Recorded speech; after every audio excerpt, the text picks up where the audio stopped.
Quelle est cette silhouette qui s'introduit dans l'Olympe, le palais du roi des dieux? Un intrus, ici? Impossible. Comment a-t-il osé entrer? Pour quelle raison ce mystérieux personnage a-t-il dérobé aux dieux le feu sacré? Ignore-t-il qu'un châtiment terrible le guette?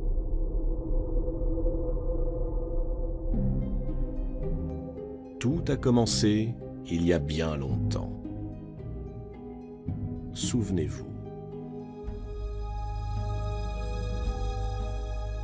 Au début des temps était le chaos. Puis vint Gaïa, la terre-mère. Gaïa enfanta Ouranos, le ciel, puis s'unit à lui. Et de leur étreinte naquirent les titans, les cyclopes et les hécatonchires. Parmi les titans se trouve Japet.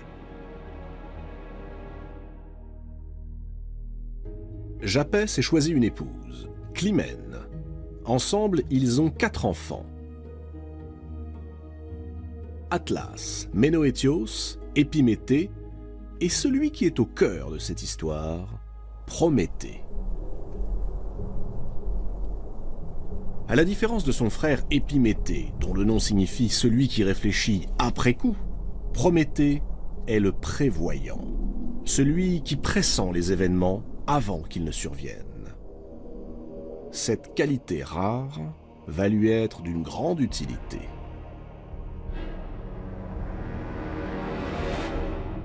Lorsque Zeus mène à son tour la guerre contre son père Cronos afin de s'emparer du pouvoir suprême, tous les titans font alliance contre lui. Tous? Non. Il en manque un. C'est Prométhée. Son nom ne signifie-t-il pas celui qui pense avant d'agir? Prométhée a prévu que c'est Zeus qui sortirait vainqueur de ce conflit. Alors, tout naturellement, il propose ses services au futur roi de l'Olympe et persuade son frère Épiméthée d'en faire autant. Dans cet embrasement qui s'annonce, Prométhée apporte au jeune Zeus ce qui lui manque, la force, l'astuce et la ruse propres à la génération des titans. La terrible guerre commence, la titanomachie. Comme Prométhée l'avait pressenti, Zeus l'emporte, et le monde entre dans une période apaisée. Fini les combats, les prouesses et les actions d'éclat. Désormais, les jours succèdent aux jours et se ressemblent. Et dans ce calme trop parfait, les dieux commencent à s'ennuyer. Plus de guerre, personne à rendre heureux ni à faire souffrir. Rien. Alors, lassé, Zeus se tourne vers son fils Héphaïstos, le dieu des forges, celui qui façonne les armes et les attributs des divinités de l'Olympe. Il lui demande de fabriquer autre chose que tous ces objets stériles, quelque chose d'exceptionnel, d'unique, quelque chose qui pourrait distraire les dieux. Héphaïstos réfléchit. Exceptionnel, unique, facile à dire, mais quoi? Héphaïstos médite longuement, et il lui vient une idée. Il convoque dans son atelier les 12 grands dieux qui résident sur l'Olympe, et leur explique ce qu'il attend d'eux. Mélanger la terre et le feu, ainsi que toutes les substances susceptibles de se combiner. Avec ces éléments primordiaux, ils façonneront des êtres vivants. Certains auront des nageoires, des pattes, des carapaces. On les appellera les animaux. D'autres seront exactement à l'image des dieux. On les appellera les hommes. Et il n'y aura que des mâles. Voilà qui peut rompre l'ennui des dieux.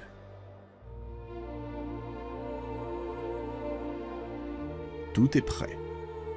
Il ne reste qu'à décider des qualités qui seront attribuées aux uns et aux autres, les animaux et les hommes.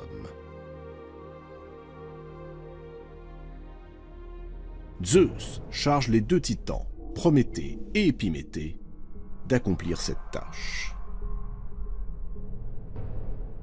Épiméthée est plein d'enthousiasme. Il supplie son frère de le laisser faire la distribution. Prométhée, pourtant connu pour sa prévoyance, a la faiblesse d'accepter. Épiméthée se met à l'œuvre.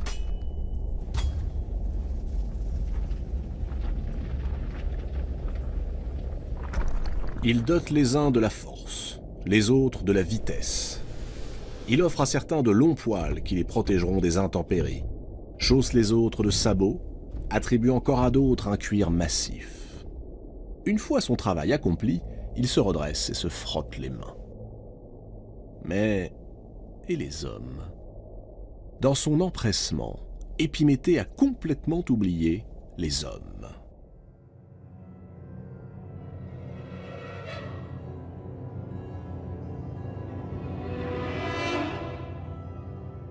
Regardez, les voici devant lui, nus, démunis, vulnérables.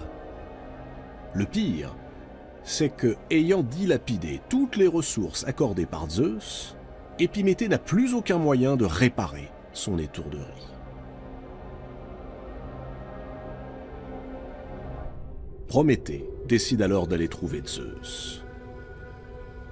Il lui demande une faveur, que l'on donne aux hommes le moyen de se protéger des bêtes féroces. Et pourquoi pas, le moyen de faire cuire leur nourriture. Qu'on leur offre le feu. Zeus accepte. Il frappe le sol de sa foudre, et le feu enflamme la cime des arbres. Les hommes n'auront plus qu'à grimper pour le recueillir.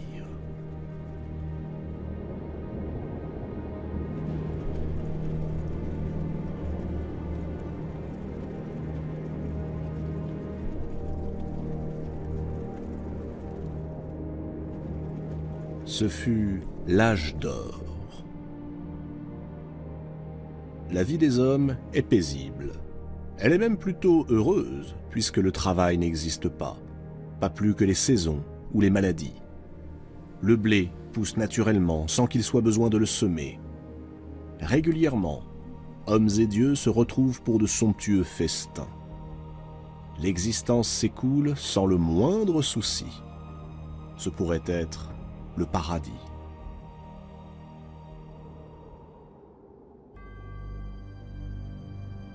Une seule chose sépare les humains des dieux, l'immortalité.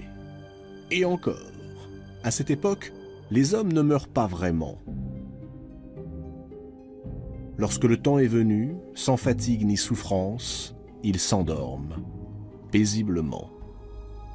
Le dieu du sommeil, Hypnos, les prend avec lui et les emmène dans les vallées verdoyantes du monde souterrain, dans un endroit qu'on appelle les Champs-Élysées.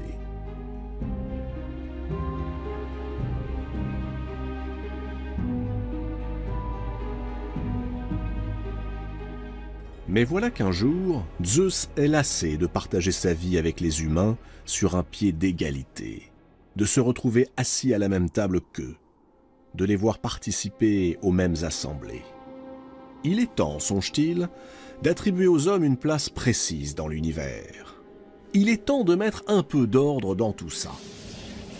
Zeus au sommet, les dieux un cran au-dessous, et les hommes tout en bas.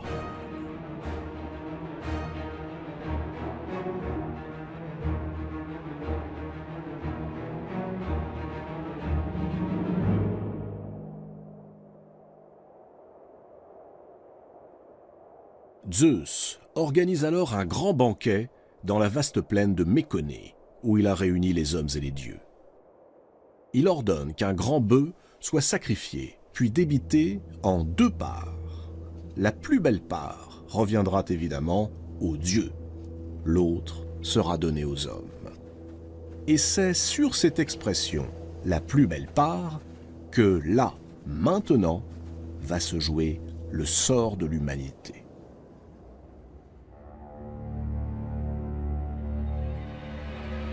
Tous les dieux approuvent la décision de Zeus, sauf Prométhée. Prométhée n'apprécie pas du tout ces nouvelles règles. Il redoute surtout que soient retirés aux hommes les bienfaits dont il les a comblés. Zeus le charge de procéder au sacrifice et à la répartition. Prométhée s'empresse d'accepter, car il vient de prendre sa décision. Il va berner Zeus. Prométhée sacrifie l'animal. Il commence par le dénuder entièrement. Puis il rassemble les os, uniquement les os, et les recouvre d'une appétissante couche de graisse. L'ensemble prend alors une apparence particulièrement alléchante. Voilà la première part. Elle est immangeable, mais elle semble être la plus belle. Ensuite, Prométhée récupère les viandes, tout ce qui est bon et comestible, mais il les dissimule sous un amoncellement d'os et de peau visqueuse. Cette seconde part a l'air repoussante. Prométhée présente les deux parts à Zeus.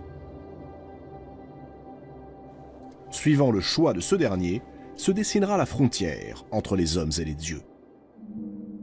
Zeus choisit évidemment la part qui lui semble la plus attrayante, celle que Prométhée a recouverte de graisse appétissante. Mais lorsqu'il découvre qu'elle ne contient que des os blancs immangeables, il laisse éclater sa fureur. Puisque c'est ainsi, ce sont les hommes, les protégés de ce roublard de Prométhée, qui vont payer.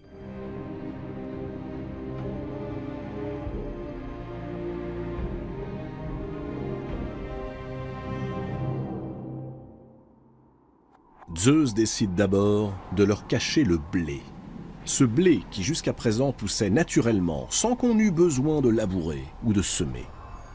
Les humains seront donc contraints de travailler pour se nourrir et pour survivre. Puis, le maître de l'Olympe confisque le feu. La punition est terrible. Sans le feu, impossible de cuire les aliments pour se nourrir. Impossible de s'éclairer quand la nuit recouvre la terre. Impossible de se réchauffer pendant les froides journées d'hiver. Impossible également de se défendre contre les bêtes féroces. Prométhée se précipite chez Athéna. Athéna est la grande déesse olympienne. C'est aussi la fille de Zeus. Elle aime bien Prométhée. Auprès d'elle, il plaide la cause des hommes, châtiés pour une faute qu'ils n'ont pas commise. La déesse est émue par Prométhée. Et c'est sans doute pourquoi, lorsque celui-ci la supplie de le faire entrer secrètement dans l'Olympe, elle accepte.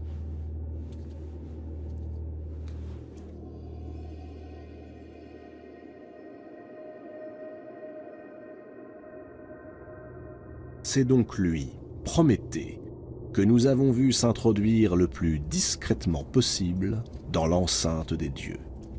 C'est lui qui a dérobé un morceau de braise au feu sacré de l'Olympe et l'a glissé dans la tige creuse d'un fenouil. Lui, Prométhée, va offrir le feu aux hommes. Ce nouveau défi au roi de l'Olympe ne peut rester impuni.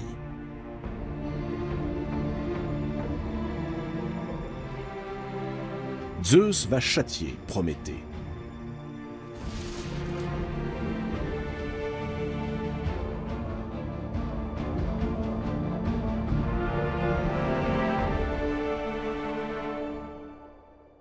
Il convoque à nouveau son fils Héphaïstos. Héphaïstos et les dieux n'avaient créé que des mâles. Zeus lui intime l'ordre de forger une femme. Une femme en argile. Une femme à l'image des déesses. Il faut qu'elle soit non seulement magnifique, époustouflante de beauté, mais dotée de toutes les qualités. Aphrodite lui confère la grâce. Athéna, la part des plus beaux vêtements. Les heures, la couronne de fleurs. Les grâces ornent son cou de colliers. Quant à Hermès, sur l'ordre de Zeus, il glisse en elle un esprit menteur, manipulateur. Un appétit pour les choses du sexe jamais rassasié. Et surtout, ceci, la curiosité.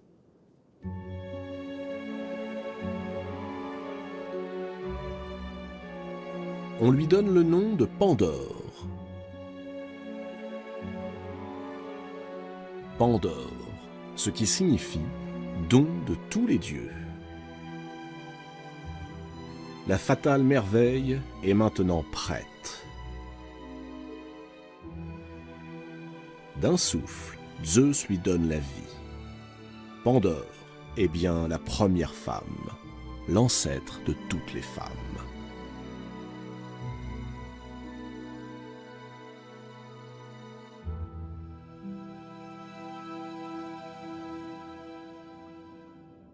Mais Pandore, c'est surtout le feu que Zeus va introduire auprès des hommes sans qu'il soit besoin d'allumer une flamme.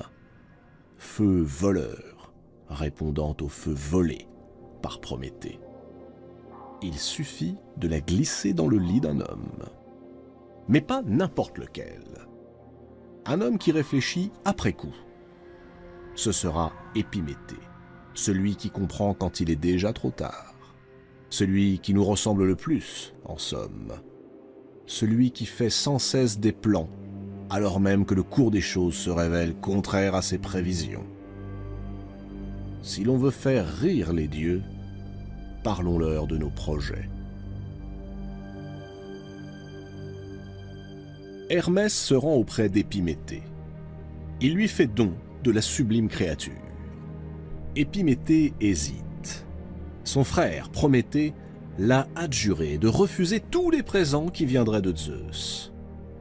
Car Prométhée sait, à la différence de son frère, il pressent, il prévoit. Mais, ébloui par la beauté de Pandore, le malheureux Épiméthée l'accueille à bras ouverts. Détail des plus importants. Avant que Pandore ne se rende sur Terre, Zeus lui a remis une boîte. Une magnifique boîte ornée de parures superbes. Dans cette boîte, chaque dieu a glissé un élément néfaste et pernicieux. Dans cette boîte sont donc concentrés tous les maux de l'univers. La faim, la soif, les maladies, la mort. Zeus a évidemment recommandé à Pandore de n'ouvrir la boîte sous aucun prétexte. C'est exactement ce qu'il faut lui dire pour attiser sa curiosité. Le soir même de ses noces avec Épiméthée, ne pouvant plus résister à la terrible tentation de savoir ce que contient la boîte, Pandore se glisse hors du lit et soulève le couvercle. Aussitôt jaillissent tous les malheurs, toutes les misères du monde, tout ce qui affligera la vie des humains jusqu'à la fin des temps.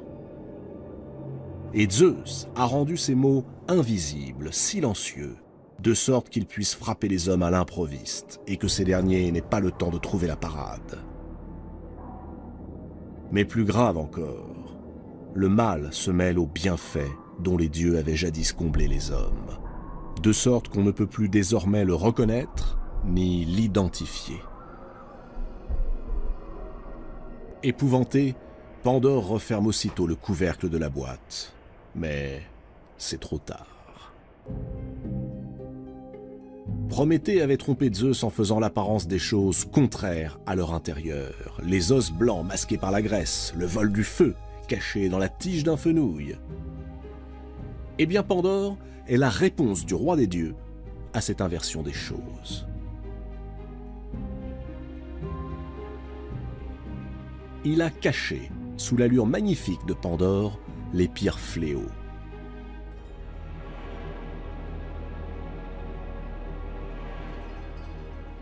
Désormais, définitivement séparé des dieux, l'homme devra ensemencer le ventre de la femme s'il veut se reproduire, comme il devra ensemencer la terre s'il veut se nourrir. Le bien et le mal sont mêlés à jamais. Mais tout n'est pas perdu, car au fond de la boîte de Pandore, quelque chose est resté enfermé. Un souffle qui n'a pas eu le temps de s'enfuir avant que Pandore ne referme le couvercle. Ce souffle, Hermès l'avait glissé en catimini, à l'insu de Zeus, et il l'avait baptisé Elpis, ce qui veut dire l'espoir.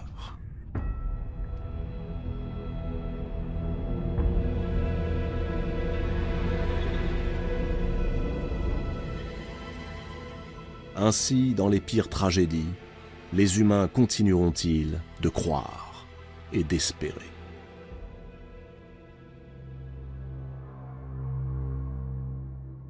Zeus a puni les mortels, il reste à punir leur bienfaiteur. Ce sera de la plus cruelle des manières. Zeus veut faire un exemple.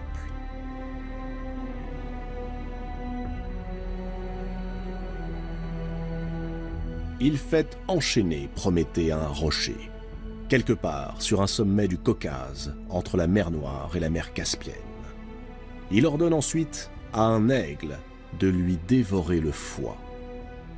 Le foie, symbole de ce morceau de choix que Prométhée avait voulu pour les hommes.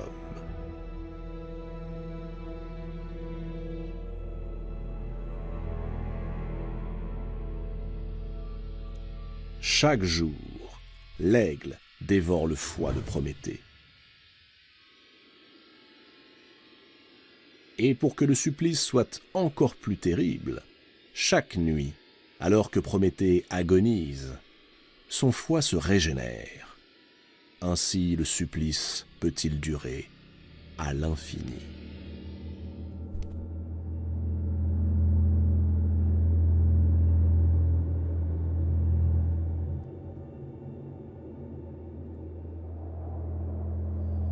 Prométhée accepte la sentence de Zeus. Au lieu de geindre, au lieu de se plaindre, il continue de défier son bourreau.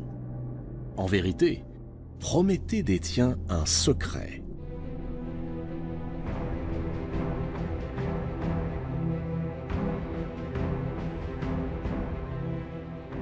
Un secret redoutable et qui concerne l'avenir même de Zeus. Zeus le sait. C'est aussi la raison pour laquelle il ne le fait pas tuer par son aigle. Il espère que Prométhée finira par céder et lui révélera ce secret. Mais Prométhée, enchaîné, reste silencieux.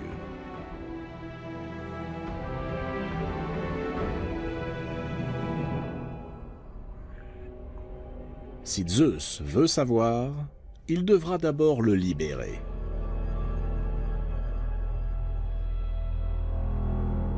Des milliers d'années s'écoulent.